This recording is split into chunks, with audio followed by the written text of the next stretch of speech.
A domain name's primary purpose is to act as your website's address. Every computer, including the server that hosts your website, has an IP address made up of a string of numbers. Without domain names, users would have to enter your server's IP address to access your site. Instead, your web address provides an easy to recall alternative users can quickly enter to reach your content. In order to understand the ins and outs of how domain names work, you need to know about the DNS, aka Domain Name System. This is a decentralized system that stores information about which domains are connected to which IP addresses. When a user enters your domain name in their browser, it then checks the DNS for their corresponding IP address and directs the visitor to the right page. In this sense, you can think of the DNS as a directory of the internet. A TLD is the end portion of a domain name, such as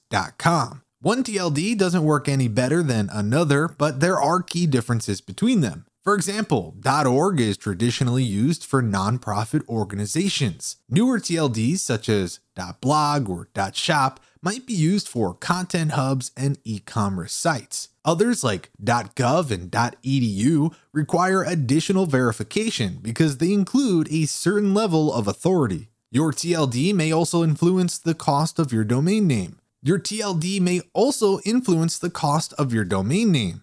While .com addresses run around $10 per year, a .inc domain costs several thousand. Subdomains are URLs for a specific portion of a website or a microsite in a network. It's designated by a prefix such as blog.example.com. Subdomains are treated as completely separate websites by search engines and have many uses. You can buy a domain name from any domain registrar. Many web hosts will actually provide the first year domain registration for free when you purchase one of their plans. When you purchase a domain name, you're registering it as part of a public record.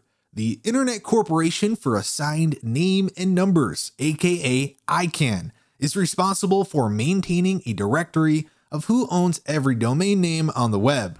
It's worth noting that ICANN's records include your contact information. Purchasing domain privacy keeps your personal details under wraps so they're not visible as part of this record. If you decide that you no longer want or need a domain name you've registered, you can resell it. Flippa is a popular marketplace for selling digital real estate. However, you could also work with a broker or auction your domain name off. Several factors will influence how much you can get for your web address, such as which TLD is used, if it includes any valuable keywords, and how recognizable it is. And there you go. That's everything you need to know about domain names. If you've enjoyed this video, then be sure to give it a like and subscribe for more content. With that said, thanks for watching, and we'll catch you in the next one.